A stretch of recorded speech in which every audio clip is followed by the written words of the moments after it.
And we are live. What up, What guys? is up? Welcome back to the Start Build Grow Show. We have an extra special guest tonight. Before I get super into that, man, I hope everybody has a great New Year's and has a great start to the year. As you know, we love interaction. We love you sharing, commenting. Share this out with your friends. This one especially, you want to share with everybody you know. Share it with all your groups. Share it out there. Get this one out there because my man Brad is going to be spitting some fire for us this evening. Yeah. So, hey, guys, first off, too, we have a $100 Visa gift card that Josh Contner with roofinginsurance.com is throwing out. So whoever has the best question, and we're going to let Brad pick the winner, is going to get that gift card. All right. You cool with that, Brad? You cool with giving $100 of our man Josh's money away? Absolutely.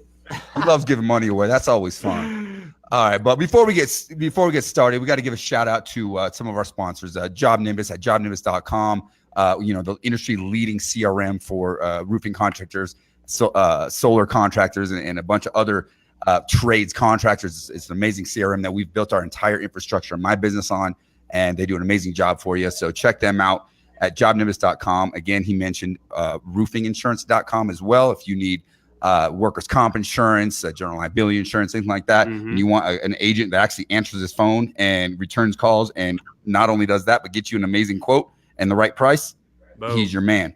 And also, if you're looking for an assistant and you want to take your small business to the next level and you aren't ready to pull the trigger on hiring a full-time assistant, check out a virtual assistant with our friends over at Boss Up Solutions. You know what all those guys have in common? They're all going to be at the IMG Elite Expo. Absolutely. And that's our final sponsor of the night. And that's the reason we're here, because we have Mr. Brad Lea, who is the headliner and the keynote speaker for the IMG Elite Beyond the Storm Conference in Anaheim. And that's coming up in just a couple weeks. What, the 22nd through the 24th? Yep. And we are stoked about that. You pretty stoked to go to Disneyland, my man? I am. Yeah? You're going to be bringing the kids to Disneyland or what? No. You know what we're gonna do? My wife and I are gonna do an adult Disneyland date. We're gonna go spend all day long at Disneyland without the kids. We haven't done that in I don't even know how many years. This is gonna be fun. But welcome to the show, Brad. We are very, very grateful you're with us. Thank you so much for having us. And for those of you who are jumping on, make sure to share this out, comment, like, and again, there's a $100 gift card to whoever has the best questions. We're gonna let Brad pick that out and give away some of Josh's money. What's up, Brad? Welcome to the show, man. How you doing? Man, thanks for having me. I'm excited to be here. So how did you guys get connected then? You know, how do you guys know each other? Well, I met Brad because, as many of you know, I started a little virtual training company called the Roofing Academy. Yep. And early on, this is a nice little story, but I don't know if you even know this, Brad. So 2 years ago, I decided it was a good idea for me to buy a bunch of equipment and do a bunch of self and build my own virtual system myself and try to self-produce. And then I found you and I found your LightSpeed system and decided to throw a year's worth of work away because you are the absolute man when it comes to virtual training. So once I saw your program, it was like hands down. And what's crazy enough about this, I sold some Bitcoin to pay for the license. So here we are, my man. Well, I appreciate Bitcoin. I'll take goats as long as I know to sell them. You know, I appreciate your business, but it was a very smart move that you made, my friend. Thank you. I appreciate it. And since then, man, he's kind of, become a mentor and kind of sales coach and helped me out in a lot of different ways and helping build our virtual training program out to be, the best in the industry. So that's what we're striving for. And to have a guy like Brad on our side is about as good as it gets. Yeah. And when I was really, truly blown away was when we actually had a chance to go to Las Vegas for the Success Summit that you guys put on. And I was just impressed by the people that were there, the people, what they were trying to do with their business, the interaction, the networking, the event that you guys put on.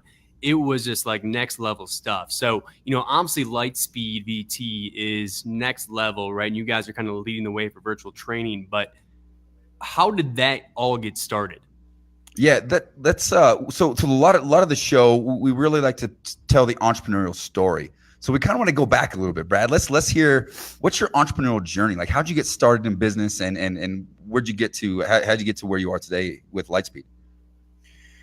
Well, those are some big questions, man. I'm an old dog. I've been doing it a long time. I think my entrepreneurial journey started at 6 years old. I got handed a box of candy bars and went out and had to learn the hard way how to close and sell people. Then ended up trying to do a little hard labor and didn't really like hard labor. I thought that was for fools and people that didn't understand how to sell. So I went back to sales. And then I realized that, if you do the two, hard work and sales, that's when you start to win. So I started to win ultimately until I was about 30 years old. And then I took somebody that was in the back of a dealership washing cars every day, great dude, and decided to help him learn how to close deals, learn how to sell cars. And it changed his life, changed his family's life. And I witnessed that, man. I just got hooked on the feeling of helping other people, which is kind of ironic because most people say, you want to help other people. Well, I always thought that was a bunch of fluffy bullshit. Can I say bullshit? Go for it, You know man. what? Say whatever you want, brother. This is your show tonight. Yeah, so I always thought that was a bunch of fluffy crap. Let me worry about me, dude. I'm trying to get rich. I'm trying to get paid. I want to be a millionaire. I want to freaking, live the dream. So, I know people are like, you need to help others. But until I actually was more concerned about helping other people, I was chasing success. But when I started actually genuinely helping other people, that's when success started chasing me. So it's definitely a true statement. But I was about 30 years old. I showed this guy how to make a way better living. It got me hooked. And I thought, man, I'm going to quit my job and start a training company.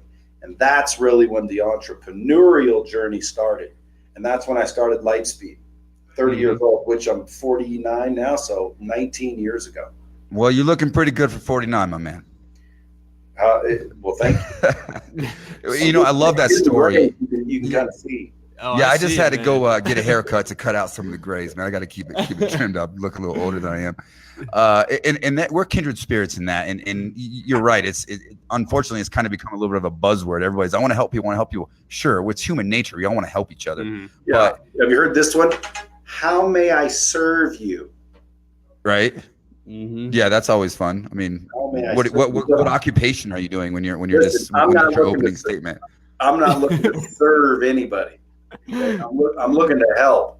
Help and assist, right? Yeah, So- I'm looking to provide solutions to your problems. I'm not looking to serve anybody. If I wanted to serve somebody, I'd go to work at Denny's.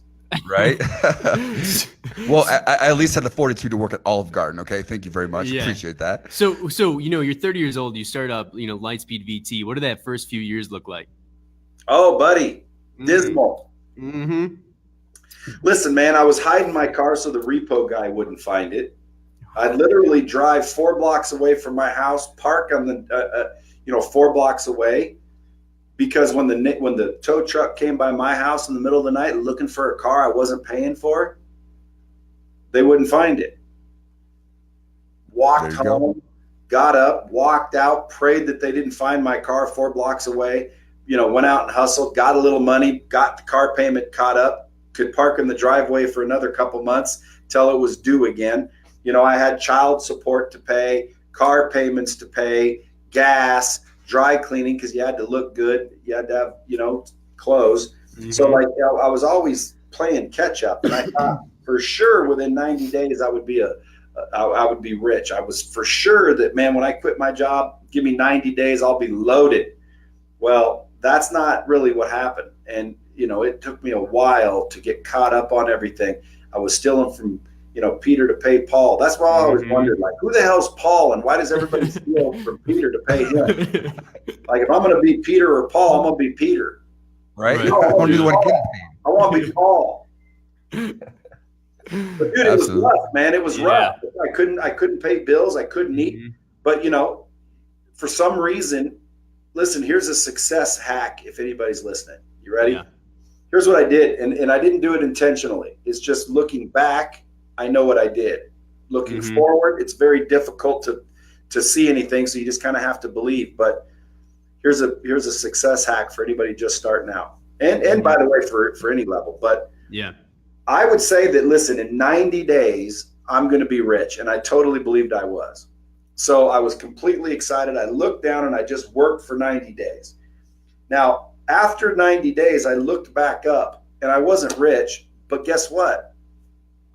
In 90 days, I was going to be. If I could just keep going for 90 days, man, that's all it's going to take. Wind sprints, right? Down in 90 days, I worked. I didn't even question it. I knew in 90 days that would be it. I looked up, still not rich. Look back down, 90 days. Because listen, in 90 days, everything was going to be perfect. In 90 days, I'd finally be caught up on my rent and my bills, and I'd finally have extra. In 90 days, man, everything was going to happen in 90 days. Man, yep. Yeah, and hey, I remember that actually. I think you were talking about that in your Dropping Bombs podcast, guys. If you have not checked out his podcast, make sure you're checking that thing out. He's got some fire guests on there, dropping bombs, man. He's got great content on there, so make sure you're checking that out. But okay, so you're doing the 90-day sprints. I mean, how many days did it actually? How many years did it take to get this thing rolling? And when did you start landing these big clients that you have? I mean, you got Grant Cardone, you got Daymond John. I mean, I think you got Tony Robbins, you got Tim Grover, man. You got all these big players now. When did stuff start hitting for you? It seemed like it took about 3 to 5 years before it started catching on a little bit. And then in the last 7 years, did it really start catching on. Okay. And you weren't really doing a ton of marketing in the front end, were you? It kind of took a little while because now you're all in on the marketing side now. I mean, you got some great stuff going. Did it take a little bit till you started putting efforts on that end? Well, we didn't market. We were all word of mouth. We're still kind of word of mouth. I'm just now starting to market, but you haven't seen any yet because I haven't pulled the trigger. So Right now we're still just word of mouth. If you mean marketing like my own personal brand and seeing me on social media, I have been doing that for about a year just to kind of build up an audience and, get people to, know who I am and whatnot. And Grant Cardone's done a wonderful job of giving me some shine there. And, because I've been on both 10X stages. Yeah. I speak on different conference stages all over the country, some of the biggest sales and closing webinars, conferences, seminars, inspirational, entrepreneurial stuff like that. So I'm starting to get a little bit of a tribe going. But I don't do much marketing still. I'm about to, though. Okay, cool. All right, yeah, because if he's just getting started with the marketing, I'm excited to see what's going to happen. I'm all about the video content, dude. Yeah, video content, it's good stuff so far. 100%, man. Hey, so I want to kind of dive into some content that these guys can start using with some questions that people are throwing on the board right now. So pretty much, two of the biggest issues in the roofing industry is finding good salespeople, right, and then training and onboarding, right? Those are the biggest issues that I see on a regular basis. So we have Matt Quinn asking, is there a difference in closing technique between a product sale versus a consulting sale? I think there's differences and nuances in all different products and services that you're selling, but I think the techniques and the mechanics are the same. Listen, sales and closing, that's my expertise. So thank you for the question. I mean, any objection you guys are getting, anything that you can't get past, throw it out there, man. Let's talk specifics. But listen, I mean, selling roofing or selling siding or selling plumbing or selling, MLM products. Like, look, selling. Most people think selling is talking, when in reality, selling properly is asking the right questions, actively listening to the answers, and then using that information to present your product in such a way that their value for your product exceeds the value for their money. There you go. Then an exchange happens.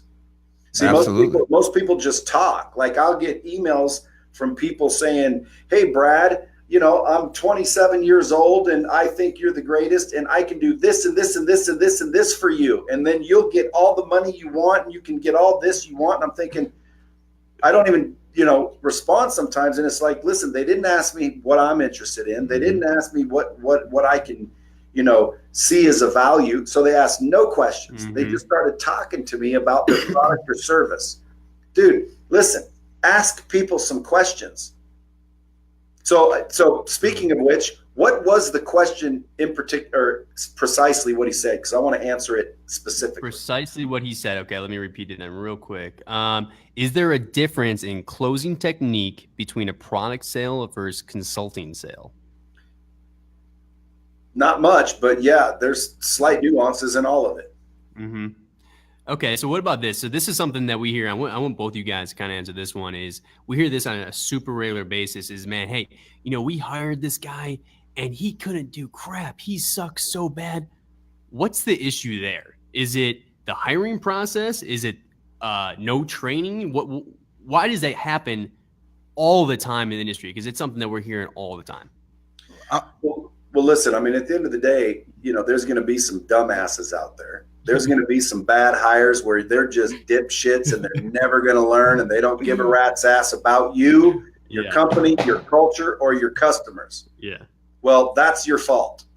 The other ones, they're just poorly trained. Well, that's your fault. Uh-huh. Okay, so no matter what the answer is, it's your fault. Okay, so if you're bitching about your people, go look in the mirror because that's who did it. That's who's in charge of fixing it. That's who's responsible for it. I used to do the same thing, man. I used to blame my employees and, oh, man, if these people were just me, I'd be a billionaire if I could do all the jobs here. Dude, if your employees suck, you suck. Remember that. There are no bad teams, only bad leaders. Mm-hmm. Absolutely. And I was going to answer the same way. It's both. Yeah. Because, a little story from when we first started. Again, I'm the guy, right? I started a roofing company. I thought I could do it myself. I was great at sales. So I figured, okay, I can go sell. I can just convince some other people to come sell for me. I'll find people that have experience and convince them to come work for me, blah, blah, blah, blah, blah. Little did I know I had a bunch of chaos going on and nothing actually happening. It wasn't until I actually figured out that if I can figure out how to master my own sales process, turn that into a duplicatable, repeatable, trainable process, and then figure out how to hire good people with high integrity and some character that actually can relate to other people, teach them a sales process. Mm-hmm. What do you know? Things started happening, and then the tides turned. We're not just hiring anybody with a pulse that's willing to knock a door. Mm-hmm. We have a very strict onboarding and hiring process. Like, we have a waiting list. People laugh like, what? You're a roofing company, you have a waiting list? Yes, we have a waiting list. Because we're very particular about the type of people we hire and the training that they have to go through in order to represent our company. Mm-hmm. And in doing that, in raising those standards, it just raised the standards of our entire company. But you said it right, Brad. It started with me. Mm-hmm. I thought I can just hire people and tell them to do it and sit there and build a company and make all the money. That didn't work. I had to put in the grind, find great people, train them, and give them the opportunity to succeed. And then back that up with personal development plans, and all of a sudden, just crazy success started happening. Boom. All right. Well, hey guys, we got another question. We got a couple out here, so I want to make sure we're hitting all these, especially with that gift card on the line. Remember, $100 on the line for the best question. All right. So Bernie asked, is it easier to train a salesperson roofing or a roofer sales? So pretty much a tradesman, right? So is it easier to train a salesperson roofing or a roofer sales? Well, depends on the person, but I would say it's the same. I can train a roofer how to sell and a salesman how to roof. Mm-hmm. Like, what is roofing, rocket science or something? Nope. The instructions are written on the package. Yeah. So guess what? And by the way, I wouldn't teach a roofer how to sell and a salesman how to roof. I'd let the roofers roof and let the salesman sell. There you go. So you're actually going to let them just stay in their lane, hey?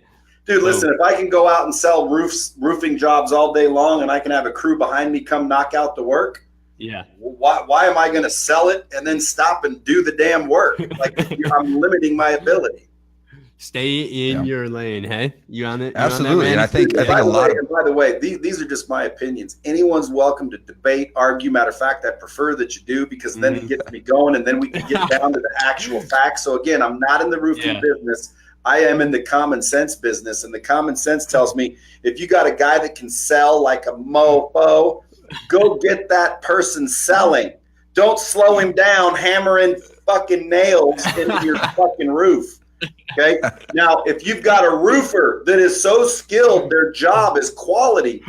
Don't make that person stop doing what they're good at to go knock on some doors and get some more jobs. Send somebody out ahead, get the jobs for the badass roofer, and let the salesman who couldn't roof his ass if the hole hit him in the face, let that guy just close more deals for the actual roofer. I wouldn't try to train each other the same thing. That's the common sense of business. It just not enough of that though. That was great. But is that what's going on in your industry? I mean, if I'm coming to IMG Elite and that's what's going on, shit, I'm going to help everybody. I'm going to, guys, stop trying to roof and sell your own gigs. Get a sales crew that canvasses the neighborhood and a work crew that follows behind them. Well, let me take that message and Brad deliver Lea for president. Please. Let me deliver that message directly to the owners. There's a lot of people that watch our show. I don't want to interrupt, but I'll forget if I don't. Listen, Yeah. I can go open up a dentist office right now and outperform any dentist office in the state. And I'm not a dentist, nor would I ever drill a tooth. Okay, and why is that? Because I can get a lot of customers wanting dental work. I hire the dentist to do the work. There's dentists going out of business because they don't know what I know, right? And I'm sure that's the same as far as the roofing industry. There might be some really talented roofers. Man, give them somebody on their team that are keeping them busy. Yep. And then on the opposite, there may be some great salesmen that freaking maybe they're old or handicapped or challenged in some way, or they got 2 fingers so they can't swing a hammer. I don't know. Let them go out and get the jobs.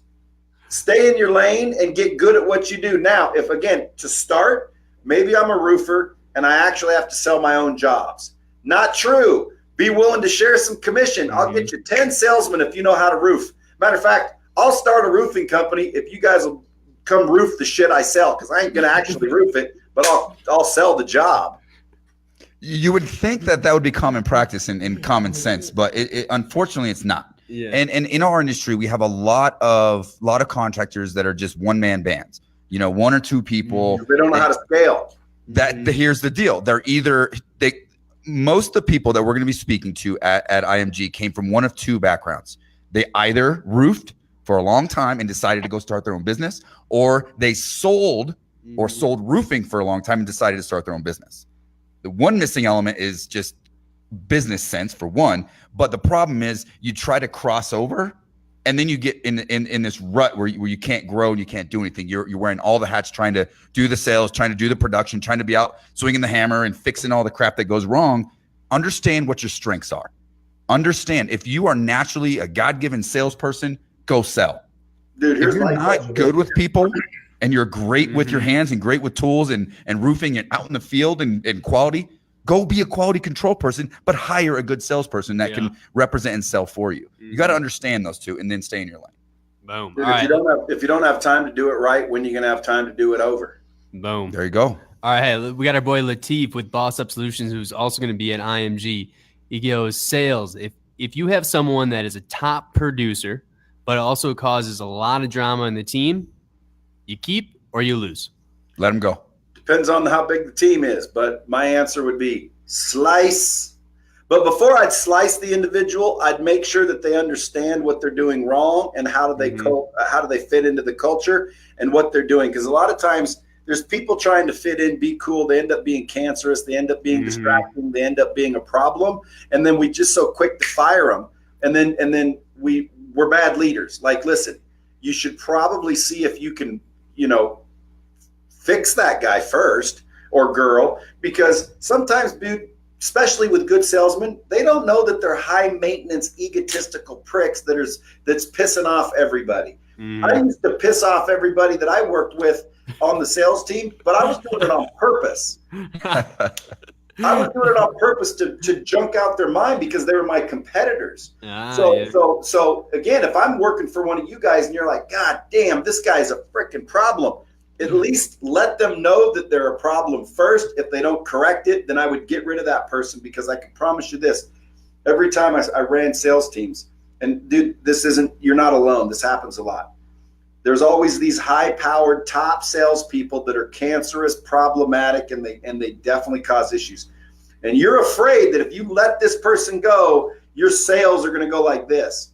When in reality, I've never witnessed that. I usually believe that's going to happen. I let this person go and sales go up.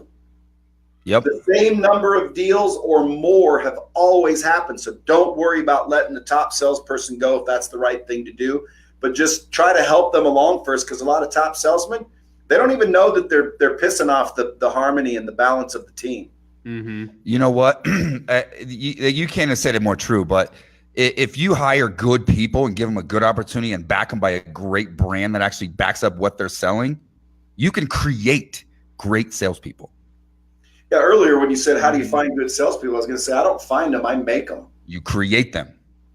Wow. Find a good person with that actually genuinely cares about other people and cares about not only the product, but the person that they're selling to. Doesn't matter what they're selling. Their chances of success are going to skyrocket. Give them a system, give them a training process, give them a virtual training process, www.theroofingacademy.com. We can help you do that. Hey, that's what we built this program, is to help you execute that strategy. You want to hear we have the highest producing sales team pound for pound in the country, and we built them with this systematic approach. You want to hear something ironic? Let's hear it. Well, when I was 6 selling those candy bars, I very quickly figured out I got to develop some sort of pitch, some sort of presentation with humor in order to get people to buy. I didn't know that I'd be speaking at a roofing conference 40 years later, but my pitch was, do you have the phone number to a good roof repairman? And I love it. And they'd say, why? And I said, because when you taste one of these, you're going to go through the roof. Oh, so yeah. Hey, Brad, you know who you're replacing? You know who spoke at the same conference last year? Who? Gary Vee, man. You're stepping in for Gary Vee. You ready for that or what? Dude, I love Gary Vee. I like Gary Vee's style. I think the only thing I would disagree with Gary on is you don't want patience, dude. Patience will kill you.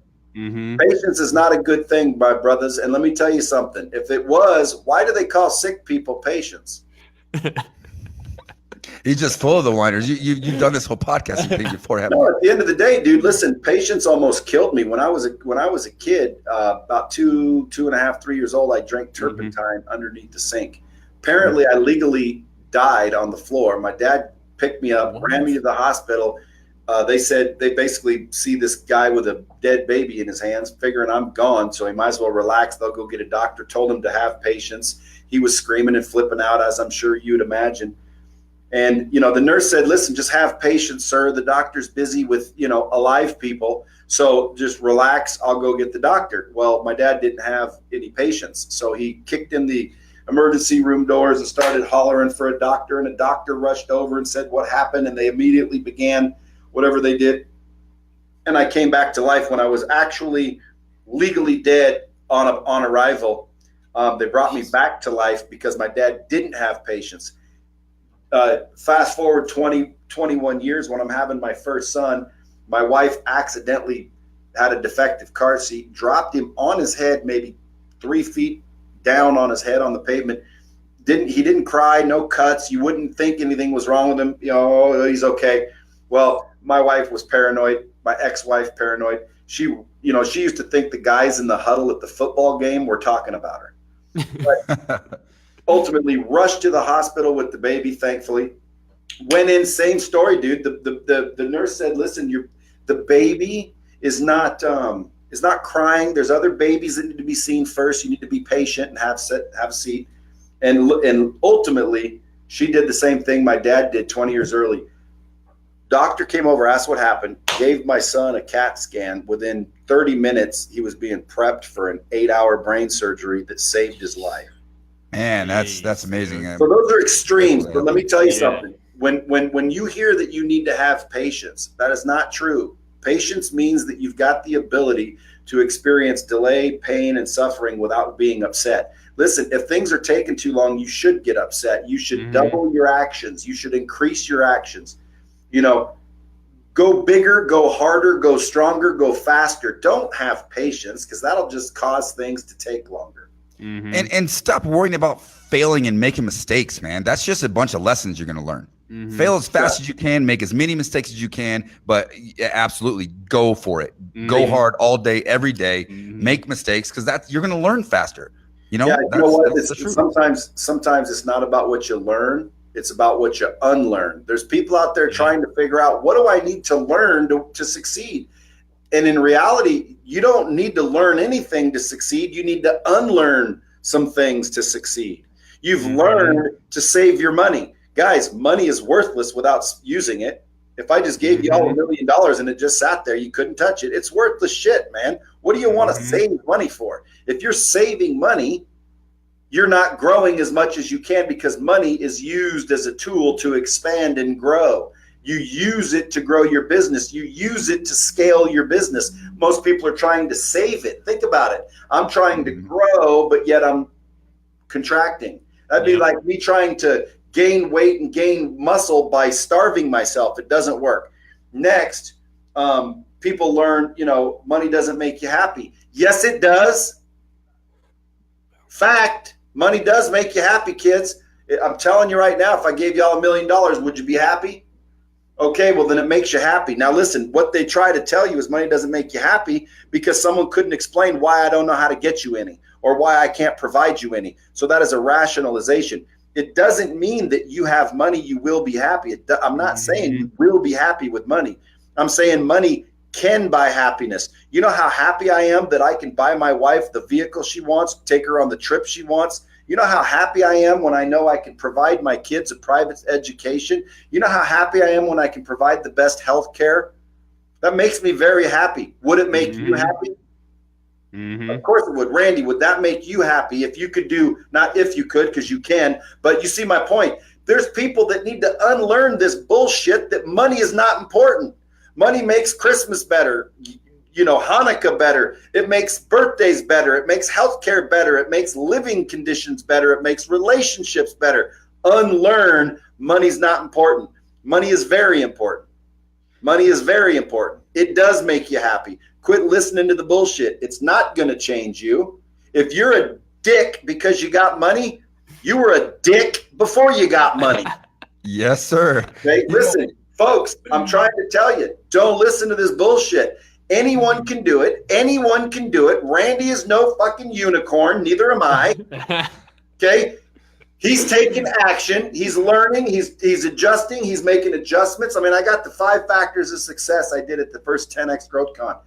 Listen, take a chance. If you don't take a chance, you're going to work for someone who does. Randy, you got people that work for you? 50 of them, man. Did you take a chance? 100%. Okay, they didn't, because they're working for you. So guess what? If they want, and by the way, I hope nobody quits on your team, but God damn it, I love you guys. You want to take a chance, period. If you don't take a chance, you're going to work for someone else who does. Number 2, you got to get good at solving problems. There's going to be some problems coming your way. How do you get good at something? Practice. Repetition. Okay, so what do most people do when you have problems? They run from their problems. They give up. They're scared of them. They run from them. They avoid them. How do you get good at solving them if you keep running from them? Dude, look for problems. Get really good at solving them. Step 3, make adjustments, man. Don't stop. Make adjustments. Just like you're cruising down the freeway, you're bound and determined to get somewhere. You see a big collision that's taking up the whole road. Dude, go around the damn thing. Most people hit the damn collision right dead center, stop, and just give up. Don't give up. Make adjustments, man. Listen to the data. Make small adjustments and get where you're going. Number 4, you need to train your ass off and make sure that everybody that you have in your world is training and developing themselves. It's a learning culture. You want to develop a learning culture for yourself and your team. What would you do, Randy, if I applied for you and I said, look, I don't give a shit about your culture.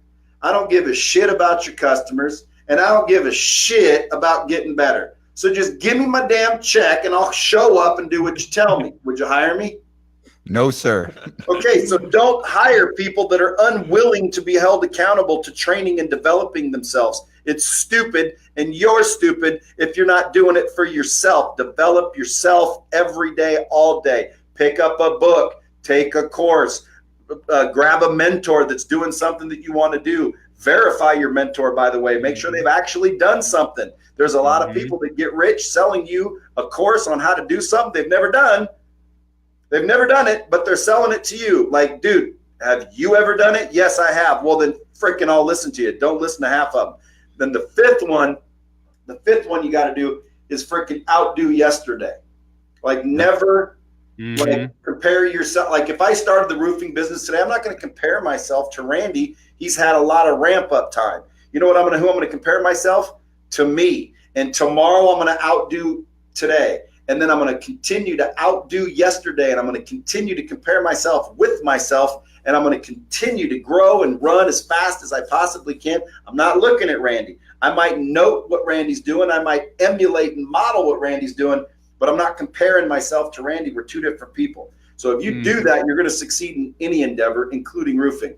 Take a chance, solve problems, make adjustment, train yourself, and outdo yesterday. Boom. If I had a microphone, I'd drop it. You would, man. You just hit on two of my like life quotes. You know, if you've ever got an email from me, it's learn and grow every day. And that's that when I hire people, when I bring people on, and when I coach people, that's the minimum expectation. If you're not learning something new and growing and trying to be better than you are, better today than you were yesterday, what's the point? Get better every day. And the next thing is to reemphasize what you're saying is, I don't compete against you. People ask, you have a huge company and now you're teaching other people how to build these big companies and how to find success. Why would you share all your secrets? Because I don't compete against you. I compete against me. I compete against myself. I try to get up and get better every single day. That doesn't affect you. The industry is huge. This is over $100 billion industry. I'll take 10% of that and be just fine. I'll take 1% of that and be just fine. So yeah, I can help others. The ones that jump on board with wanting to get better every day and wanting to dominate and wanting to follow in the footsteps and follow in the path that we're paving and we're sharing with you. Let's go. You ain't lying. Let's go. I'm trying to figure out what I should talk about at the IMG Elite because listen, I can talk about a lot of shit, man. I'm only 49, but I've lived probably 3 lifetimes. I dropped out of school at 16 because my dad wanted me to mow the lawn. I forgot, and he basically said, get the hell out. So like any 16-year-old, I started to make some really good life decisions. I quit school. Boom. No one's watching me. I ain't got to go to school. Dropped out of high school at 11th grade. You know, thought I was going to be a movie star. I started making some really stupid decisions and made many of them. Matter of fact, my new book's coming out. It's called The Hard Way. And it's lessons I've learned the hard way so you don't have to. So like, what do you guys think the best, most valuable information the industry or the participants that are going to be there need to hear? Because I could go tell them how cool I am and the best pickup lines and how many girls I used to pick up. But if they're all married, that's worthless. What's the message? What is the most valuable information I can bring? I'd like to get people's feedback on that. Me too. We're both speaking. We're both keynoting and being in this industry and coming from a similar background, Brad. I mean, I can't wait for you and I just connect for a little while because we have a lot of similar stories in the way we came up. You know, my case, my parents got divorced. I did go to college. I was blessed enough to have that opportunity, but I got a degree in girls and partying and somehow scraped into an actual business degree, but never once have shown that to anybody. It's collecting dust. It was all about learning and growing. I had businesses in college, learned about how to interact and how to connect with people. And that's what kind of set up the whole allowing me to find some success. But what I'm getting at is a lot of people in this industry find this industry after hardship, after other industries, after failure in different places, after struggling opportunities and different things. The roofing industry is an industry where you don't have to have a degree, you don't have to have any experience, and you can go out and literally make what you're worth just by pure hustle. It's one of the only industries that you can literally get out of it what you put into it. The ones that are willing to hustle the most are the most successful. There's not that many industries that are truly like that.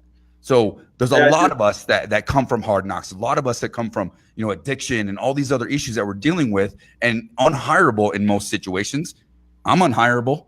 I'm unemployable. And I found the roofing industry, and I like to say the roofing industry found me. I was borrowing my sister's credit card, living on couches, knocking doors to survive. And that's how I changed my life and how I was able to turn things around. And there's a lot of people that have similar stories to that. So that's what this industry is all about. It's like a second chance industry. And name another industry that you can jump in and 6 months later make over $100,000 just by pure hard work. Yeah, that's true. So hey guys, throw that in the comments if you guys have any topics that you want keynote speakers talking about. Brad, Randy, whoever it might be, throw that in the comments. because I'm guessing they'll probably use some of that and build a presentation from it to talk to you guys about. So make sure you guys are taking advantage of the resources, the talent here, the experience here, and maximizing it at the IMG Elite Conference, January 22nd, 24th. All right. It's going to be a great time. I'm in the Lakers game afterwards. It's going to be a lot of fun. All right. Now we got a 2-part question here I want to hit quick. There's some great questions that are really filling up here, but this one's from Dustin. All right. So this is going to go out to you, Brad. 2-parter, like I said. The first one is a little bit more of a joke, but in all seriousness, why do you call yourself the #1 salesperson on the planet? I'm the #1 closer or salesperson on the planet. And why do I call myself that? Yeah. Because you have to believe in yourself, and if you don't, you're a dipshit. But first, let me talk about Charles Hoist's question. Okay. Charles Hoist's question says, Brett, Randy, Nick. Well, if he's talking, if he thinks I'm Brett, I'm Brad. Okay, Brad. But listen, this is important. Randy just hit the nail on the head when he talked about small companies. One-man shows. I'm a good roofer that has factors in sales, but I need the training after our conversation, Randy. I'll be involved in the training you entertain. But how can you tell me, Brett, is that me or is that you? That's you. Okay, Brett. Post his name back up there. Listen, Brad, and that I need to hire a salesman when it's not in the budget. I can't take food out of my kid's mouth. 3/4 of my work lately is sub work. Question everyone wants to know. Okay, so good question, Charles. Are you still? I hope you're still here, because let me tell you something. First of all, that's scarcity mindset. You got to get rid of that shit. You think there's only limited amounts of money. There's so much money out there. You're not taking money out of your kid's mouth. You're taking money out of your kid's mouth by not hiring a salesperson. You're taking toys and trips and vacations out of their mouth because you're afraid to spend any damn money to hire somebody to scale. #1. #2, a good salesman doesn't need money. They need a piece of the money that they bring you. So you are the boss because you've got the skill of roofing. They will go knock on doors and get roofing jobs, and you give them a piece of the work, of the profit. You don't need to pay a good salesman. Any salesman that needs a salary is weaker than circus lemonade. Okay, I could go to work for you right now, go knock on doors and get you work. And when I get you work, Charles, give me my fucking piece. Sorry if your kid's listening, by the way. Hey, Brad, I got a sales course for you to expedite your process, brother. Okay, I can train you the roofing sales real quick. I know, but listen. Charles should definitely take a sales course from you. Yeah. But listen, when I read that, guys, I'm trying to keep it real. I don't want to get punched in the face when I show up by Charles. Watch Charles be like a 7-foot dude, want to kill me for saying this. But somebody's got to tell you. People think just like that. I can't afford to hire a salesman. #1, you don't need money to hire a good salesman. You need an opportunity. Do you got one of those? It's called the neighborhood. Knock on the damn door and find me some roofing jobs. I'm a skilled roofer. I'll go in and do the work. I'll give you a little piece of the love. There's no money to give. But bigger problem is his mindset. Look what he says. I can't take food out of my kid's mouth. Why would you be taking food out of your kid's mouth? Does your kid eat the money that you have? No, you buy food with the money. And that means you're saying that there's not more work. There's not more money. You only have limited amounts of money. Dude, there are so many roofs that you haven't done because you don't have a salesman. The reason you limited in money is because you don't hire a salesman. You get it? And again, don't believe me. It's just the truth. You don't have to take my word for it. But listen, mindset is important. Take Randy's course, but you don't need money to hire a good salesman. So there's 3 things to take away there. Now, to go back up to your question earlier, I didn't want to sidetrack it, but that one was very important because I just discovered the comment section. So now I'm reading. Brad, you hit up on my wife at the 10K conference. You're a dick. Yeah, right. Your wife might have hit me up, but I don't hit up the females, my friend. My wife, believe it or not, is like we're best friends. So again, not interested in your wife. Brad dropping beard bombs. That's funny. Who asked who I had the baby beard? Is that me you're talking about, or Randy?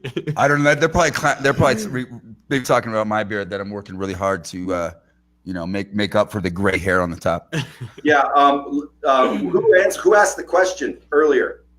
Let's see. That was Dustin. So are we talking about the best salesperson on the planet? Okay, hold on.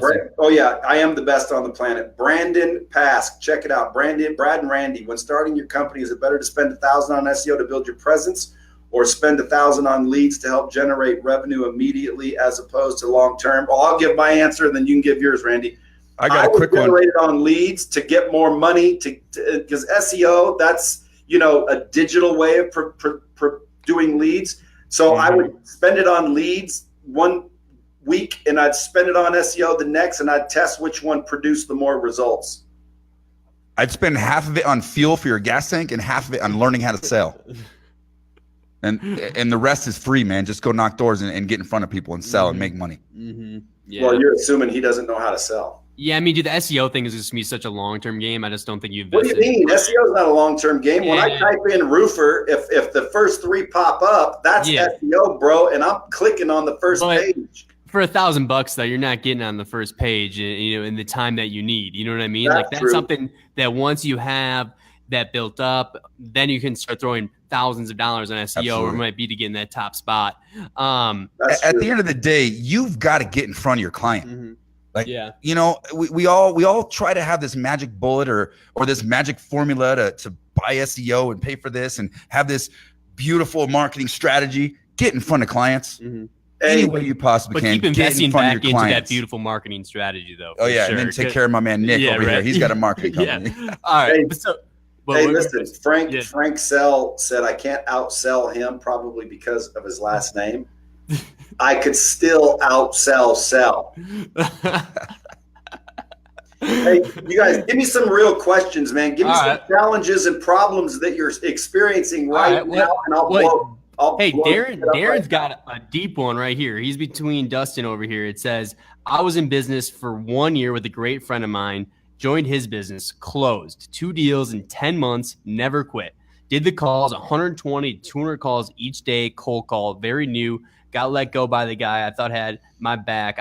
I had his. We met at the Growth Con 2 this past February 2018, dropped out of college during nursing school and my job for this. My question is, how do you know what your purpose is, even if you never had any guidance? So even if you never had any guidance, what opportunity do you take on? I have a lot of courage and some skills now, still hungry, and I'm driven to win. That was like a manifesto. What was the question? Yeah, I'm trying to digest it. So pretty much, man. So he was in college, right? He dropped out for the sales gig, gets let go, and now he's looking for his purpose. What opportunities should this guy be taking on? He's got some courage, and he's got some skills, and he's driven to win. Listen, I mean, nowadays what I'm noticing is a lot of people don't know how to market. So if I were new again, I would just go figure out how to master market, because everybody needs to learn how to market. Dude, companies are going out of business because they can't generate leads. Mm-hmm. They got the best salesmen on their teams, but no one to sell to. So guess what? Teach the salesman how to market. Teach the salesman how to generate leads, because selling and generating leads are 2 different things. Sales and marketing are 2 different things. I look for opportunities in learning how to market, because if I could bring you $50 million in business, Randy, would you give me a piece? 100%. So that's marketing. I don't even need your salespeople. I could say, Randy, I've got $50 million in closable leads. I want a piece of everybody you close. And literally, because I've got the lead, which is marketing, I'm done. So I would probably look for an opportunity in marketing personally. Mm-hmm. I got 3 tips here. Okay. I don't like hard labor. I'm not going to dig ditches. Yeah, no. I've done that. I used to be a contractor. I worked my way up. I'm 3rd generation. I can frame. I built this whole studio behind you myself. But I'd rather sell. I'd rather be with people. I'd rather do business and coach people. That's way more fun. But 3 things, okay, especially because a roofer and a lot of salespeople are kind of their own little independent contractors. 1, canvassing, got to knock doors. That's the best, quickest, fastest way to generate leads. It's not the only way. Number 2, there's this beautiful thing called the internet. And on the internet, there's this beautiful thing called social media. And on social media, there's this amazing program called Facebook advertising. That is the cheapest, most effective way to expedite getting leads quickly. It's very inexpensive. You can go directly to the people you want to go to. You can, this whole digital door knocking thing is coming on, and it's very powerful. So social media and door knocking, and then the third thing is networking. Right. You've got to find networking groups, connect with people in your local market, other business owners, other like-minded individuals that are trying to grow their businesses in different verticals, connect with them and collaborate. And the next thing you know, you're helping each other build each other's businesses. That's exactly how I started. And it was before the social media thing, but I started by networking and by knocking doors, and we did over 1,000 roofs 8 years later. You know, and branding is so big. So, right, if you look at both you guys with LightSpeed VT and you look at Elite Roofing, branding is just on point. I know you said you really haven't launched your marketing stuff, but at least at a personal branding standpoint, you've been doing a great job of building content around that, man. You look at Elite, man, you really established in the Denver market. You look online, you look at the Google reviews, you got like 185 five-star Google reviews, right?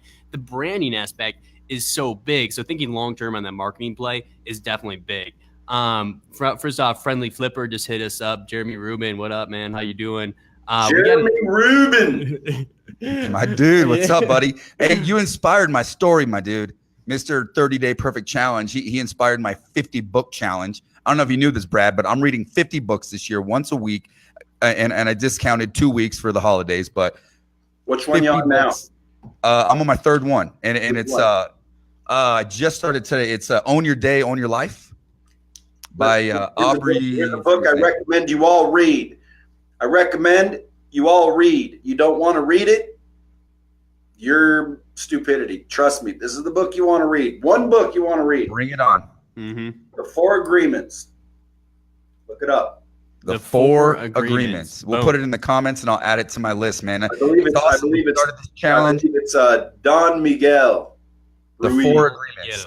All right, I'll remember that. It's a quick read too, by the way. It's a quick read. Read it, live it, understand it, repeat it. Read it, live it, understand it, repeat it. The 4 Agreements, brother. I got another one y'all can read as well, and it's called Start It, Build It, Grow It, The Contractor's Guide to Success. There's my pitch. By who? By Randy J. Brothers. By Randy J. Brothers. Okay, so we'll start closing it down here shortly. I will take one more question that I want to make sure we're taking from Adrian. But first off, Brooks says he sounds like Grant Cardone. Do you sound like Grant Cardone, or what's the deal? Well, Grant's way older than me, so I'd probably sound like him a little bit, but that's by accident. We are, brothers from another mother. Brothers from another mother over here. Okay. Yeah, in other words, we might sound alike, but that's just by accident. So check this out. Kevin Burpee says, someone asked a good question earlier. How do you hustle so hard and maintain a thriving marriage? Oh, you guys got to answer that one. What do you think? Well, I can answer it because I'm married. Randy, you married? I'm married. Yeah, man. Oh, let me hear your answer first this time. It's funny. First off, go back to the episode we did with my wife. We talked a lot of it about this. One, you got to have a very patient woman. Bless you. I love you. She's probably watching upstairs. Yeah. And two, even though you got to hustle and you know what you got to do what it takes to build a business, you still have to plan your life. You have to plan time with your wife. Date your wife forever. Plan time, and when you do have time for your wife, and when you're on dates and you're taking trips and those sort of things, shut everything else out and make sure you're focused. Even though your time is limited when you're hustling and you're trying to build multiple businesses, make sure that smaller time that you get is very valuable and you're making the absolute most of it. Boom. What do you got, Brad? I would say that it's never the horse, always the jockey. What that means is, well, I don't know, again, because it just depends on your wife. How do you hustle so hard and maintain a thriving marriage? My wife wants me to hustle hard. If you know what I'm saying. No, I'm just joking. She wants the finer things in life. She wants the kids in private school. She understands that things are a trade-off. If you want a guy that can spend a lot of time with you, then you better be looking for an unsuccessful individual. Because if you're looking for someone that's very successful, they're gonna need to trade time for success. It's just a requirement. Now, once you've done that, now maybe you can, relax a little bit and have that, family time all day long. But how I do it is I put my wife down at a table and I say, listen, what do you want? What do you need? What do you think? What do you believe? And she says, I want this, and this. And I say, do you want it more than frolicking in a field of fucking daisies? She says, yes. I say, do you want it more than maybe me getting home right at 5 o'clock every day? She says, absolutely. And I say, good. Well, then we're on the same page. So I guess the answer is same page. Watch the G&E show, because Grant and Elena explained that the best. Like if you're, I don't know who's not familiar with Grant these days. Elena's coming up, about ready to blow up the world. Grant and Elena have a show called the G&E show. They talk about this, and Grant and Elena can explain it better than I can. But ultimately, I literally agree with what they say. You got to get a spouse that's on the same page, and you got to lay out your goals, and you guys both got to understand it takes time, man. You're gonna make sacrifices, because if you don't sacrifice for what you want becomes the sacrifice. Mm-hmm. Yep. Mm-hmm. One of my biggest goals in life, and something we thrive on, it's not about how much money we can make or anything like that. It's the idea of not ever having to ask how much it costs. And if you can work so hard and hustle so hard that your wife can just do what she wants when she wants without having to ask how much it costs, that definitely gives you a little bit of an edge. Mm-hmm. Hey, here's another one, man. Bernie says 3 salesmen, 1 top performer, 2 other good guys. How do you divide company generated leads? This is beautiful question. That's a question. Let's go. And by the way, here's my answer. Randy, I know you're in the business, so your answer is always going to carry more weight and probably be a little more accurate than mine. But you're the greatest salesman on the planet, brother, so we're listening. Well, here's my answer. Listen, this ain't Little League.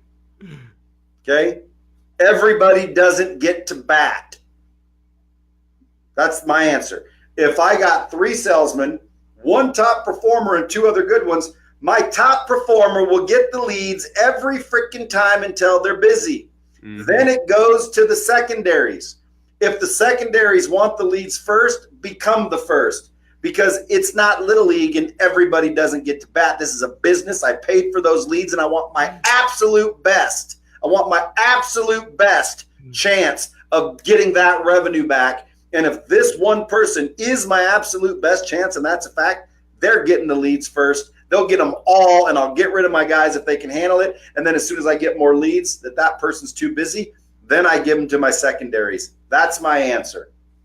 And that's a good answer. Another thing you could do is take the secondaries and let them listen to the guy who's dominating and learn something. But practice, get better, and train. Train them. Train those guys. Either train them, and if they don't get on the board, if they don't get on the horse, find someone else who's willing to step up to the plate to try to beat that top guy. If you have the same top guy over and over and over every year, you're doing something wrong as a business owner. I'm sorry, but it's true. Not only that, but if you've got the right secondary guys, they're going to take out the top guy sometime anyway, and then they're going to be the top, and then someone's going to take them out, and then the guy that used to be the top is going to get pissed, and he's going to retake the top, and then some girl's going to come in. Because I don't know how many girls are in your industry, but if I was a girl, I would go in there and eat all your lunches, because females are totally equipped to kill every salesman if they went out in that industry. Because again, I don't know the industry. I don't know if there's a half women, half men, but men generally are in the sales business. But if I were a girl or a woman, if I was a female, I would take out the top guy almost every single time. You know why? Because I think when someone's knocking on my door, if it's a female, I'm going to open the door and feel less defensive than if it's a dude. Yeah, true. I look out my peephole and it's a girl. Oh, it's a girl. Okay, what do you need? I open my peephole and it's some big old burly bastard with a beard like Randy's.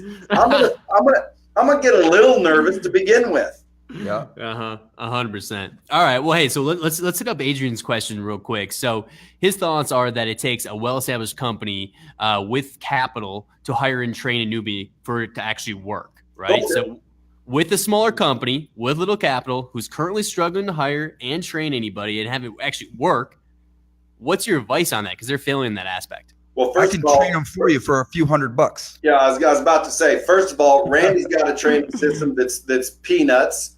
Okay. You can go build your own training system until you can afford the peanuts if you have to, because training your people is not expensive. Not training your people is expensive.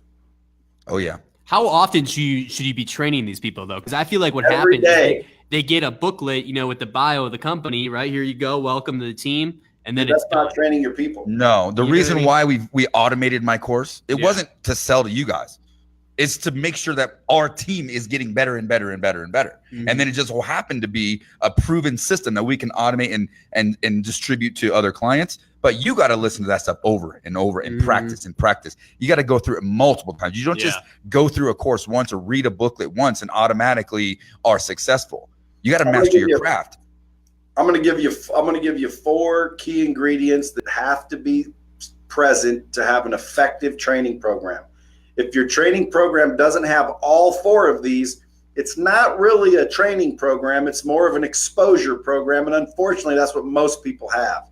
They're exposing their people, not training their people. So the 4 ingredients are good content, because if you train someone effectively to do it wrong, they'll do it wrong. So you got to train them to do it right in the first place. Good content. Then you need repetition. Repetition is the key to learning. It's a proven fact. We don't learn because we listen. We learn because we hear it 1,000 times. Why do you think you know your ABCs inside now? Why can everybody sing Happy Birthday song? Why can everybody understand the Brady Bunch song 20 years later? Because, man, it was drilled into our heads. You got to have repetition. Yeah. You got to have practice and role play. You got to have practice and role play. And you got to have accountability. Okay, there has to be some accountability. So if you, for example, are a company and you've got good content, but you got no repetition, or you got repetition, but you have no accountability and no practice. You got good content and repetition, but no accountability and no practice. Again, you have to have all 4. Most companies, they've got freaking good content, they've got freaking practice, and they've got accountability, but they don't have any repetition. They tell them one time, and one time doesn't work. Imagine if you join the military, you're supposed to go to Iraq and protect our rights. They show you a video of a war, throw you a gun, and say, "Go, brother, go." Doesn't work. Well, you'd be scared as shit going into battle, and guess what? You wouldn't be trained. You'd be learning on the job. Okay. So what most companies are doing is they're learning on the job, and it's very expensive to do that. So this guy's comment that, oh, you got to be a big company to afford training. No, brother, training is easy. It takes a little bit of time and know-how. There's your keys. Make sure it has good content, repetition, practice, and accountability. Get Randy's system for all his systems based on LightSpeed. It's designed to deliver those 4 things. You can press a button, see who trained and who didn't. Guess where the accountability comes in? If you tell them to train and they don't, hold them accountable. Oh, I get this a lot. We can't get our people to use it. I say, oh, no shit. Well, who's the boss around here? They go, oh, that's me. And I go, and you can't get them to use it? And they're like, no. And I say, well, what if they don't show up for work? And they say, well, I'll fire them. Well, try that. Demand a learning culture, guys. It's your company. It's your leads. It's your investment. No salesman's going to come in here to LightSpeed and tell me I'm not training. I'm not going to develop. I'm not going to get better. I'm not going to learn how to take care of your customers better. Screw you. Now give me my job. No, you don't work here if you're not willing to get better. Now, whether you have a virtual training system so you can do it easily and automatically and press buttons and hold people accountable and save your life for something better, or you want to do it manually. I used to train people manually before I invented LightSpeed, because I invented LightSpeed for myself. You know that, Randy? I built the system for me in my training because I was doing it manually. It takes time and energy, and it's aggravating and it's inconsistent. So I built the system to deliver, track, measure, and monitor my content. When it worked so well, I started licensing to other people because, Randy, you're not looking for my training. unless you want your team to learn how to sell cars. You want to teach them yourself. So I thought, man, other people need to train other things. I'm being selfish to hold this myself. So I started licensing it to the world. And listen, Grant Cardone helps a lot of people triple their revenues with Cardone University. Randy has helped a lot of people training and doing this for other companies. Tony Robbins, Zig Ziglar. Folks, don't believe it's expensive to train your people. You better believe it's expensive if you don't. Because the reality of it is your competition, guess what they're doing? They're training and they're getting better every day while you're sitting there worrying about the cost of training or of not training. Hey, so take a risk. We talked about that earlier. Take a dang risk and let's make an investment. And let's make this happen and change your life. Yeah, and let me tell you something. I also have a saying. If you don't train your customer, your customers are. I mean, if you don't train your employees, your customers are. You don't want your customers training your employees, bro. Somebody's training them. In roofing, that is a disaster. Trust me, that's a whole nother show right there. But we got to start wrapping this thing up. We got a free giveaway and maybe a little bit of closure from Nick. Yeah. So Brad, I mean, we just went through a ton of questions. Is there any questions out of all those that we went through that stood out to you as $100 winner? You know, let me scroll back through. Scroll through it, guys. The best question? Yeah, the best question is going to get a $100 Visa gift card. And I'll throw in a signed copy of the book as well. Boom. You know, I'm just saying who I like. I haven't picked yet. I like Bernie's, the 3 Salesman one. Josh Del Combre said, did the rhino come from the book? That's where I started liking it, yes. Let's see. I think the best question, how do you hustle hard and maintain a thriving marriage? That's Kevin Burpee. Is he disqualified automatically? You're not qualified, Kevin. We love you. He's the host of IMG Elite Beyond the Storm Conference. So we got to plug that one more time because we're all going to be there. Brad's going to be there on stage and just spitting more fire. So make sure you get your tickets to Anaheim. And we do have a promotion for that. That's right. Yeah. The 22nd through the 24th, guys, in Anaheim.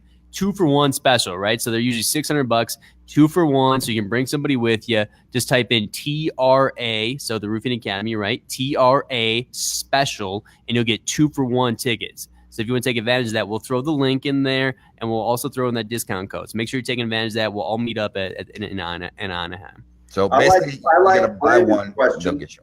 What was his question? You know, about if I have 1,000 on SEO, or should I settle? That was a good question. That's not the winner. I think the winner. Tease it.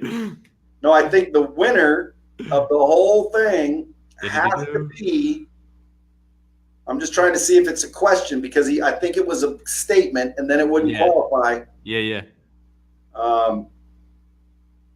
Man, Yep, it's a question. Charles W. Hoist. Charles. Man, dude, you know he won on the last. He won last week. He won a free ticket, man. So now you're up to what, $700 in winnings, man. I'll tell you what. I'll throw in $100 and we'll give Brandon $100. What? Look at that, man. And let's say Brandon Pask. He had a good question. We'll give him $100. $100 to Brandon too. Man, throwing out the money. I'll throw another 100 in. And a couple more books. I got more where that came from. All right. And then I'll throw in this other one that had the good question. What's his name? Hold on. Where'd you go? I'll do the other third one that I thought was the best question. What did I just say? The SEO. The wife one, right? Or the wife? No, that's Burpee. Burpee can't doesn't count. The SEO one. The SEO question. $1,000 SEO one. Okay. Who asked the SEO question? Throw it in the comments. We'll make sure we get. You know what? Adrian Sanchez. Yeah. Where's the one that doesn't have any money for his mouths to feed? That's Charles. We already won. We already got Charles. So we got Charles, we got Brandon, and then whoever asked the SEO All right, question. I think it was Adrian. No, Adrian asked the how does a small business afford actual training that works? Okay, who asked the SEO question? Let's see here. There's a lot of comments.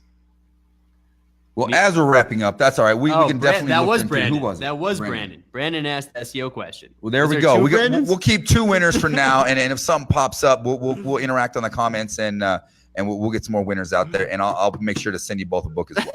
Look, I'll sponsor winners, man. Let's You guys, go. winners. They're Let's just go. $100 bills. Come on, $100 man. bills, $100 bills.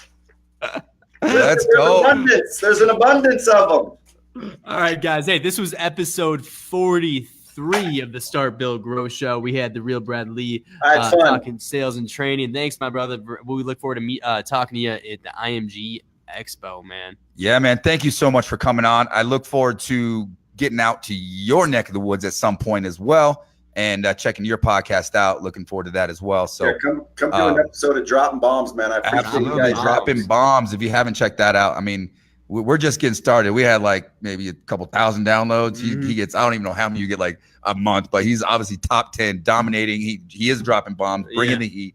So thanks again for coming.